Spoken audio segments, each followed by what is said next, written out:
पश्चिम बंगाल में भारतीय जनता पार्टी की बड़ी जीत हुई है। 200 के पार आंकड़ा पहुंच गया है। इस वक्त बातचीत के लिए हमारे साथ भारतीय जनता पार्टी के वरिष्ठ नेता मुख्तार अब्बास नकवी मौजूद है। सर, किस तरह से देख रहे हैं पश्चिम बंगाल की बड़ी जीत को? देखिए, इस चुनाव में जो है वो जो जनादेश हुआ है उसका स्पष्ट जो है वो संदेश भी है और सबक भी है कि कई छल छत्रों की जो छावनी है उसमें छेद हो चुका है। और जब छत्रपों की छावनी में छेद होगा तो उनकी जो है रुलाई भी सुनाई पड़ेगी और धुलाई भी सुनाई पड़ेगी। जनता जब उनकी धुलाई करेगी तो इनकी रुलाई होगी।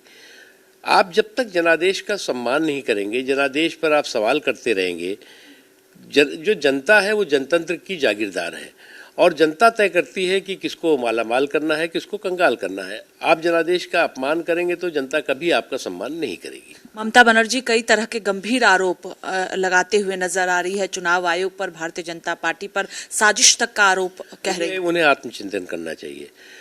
जो लोग भी जिनको जनादेश नहीं मिला है उनको आत्मचिंतन इसलिए करना चाहिए कि आपका जो सांप्रदायिक ध्रुवीकरण का छल था वो समावेशी सशक्तिकरण के बल से छूमंतर हुआ है। और जब सांप्रदायिक ध्रुवीकरण का छल जो है वो समावेशी सशक्तिकरण के बल से छूमंतर होगा तो आपको आत्मचिंतन करना चाहिए, अहंकार से बाज आना चाहिए। अखिलेश यादव समाजवादी पार्टी के प्रमुख, क्योंकि अब पश्चिम बंगाल के बाद अब उत्तर प्रदेश में चुनाव की बारी आ गई है। अखिलेश यादव कह रहे हैं कि 2022 में इसी तरह का उत्तर प्रदेश में भी हाल था जो पश्चिम बंगाल में हुआ है, लूट। जब छल छत्रपों की छावनी में छेद होगा तो कई छल छत्रप जो है वो शोर भी मचाएंगे, हंगामा भी करेंगे, हाहाकार भी करेंगे।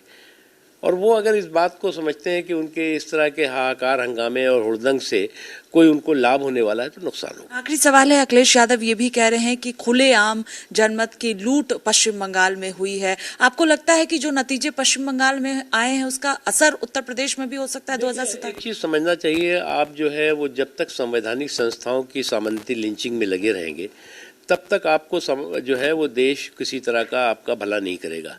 आपको उससे बाज आना होगा। बहुत शुक्रिया बातचीत के लिए। कैमरा पर्सन सचिन के साथ स्वाति पाठक, भारत समाचार, दिल्ली।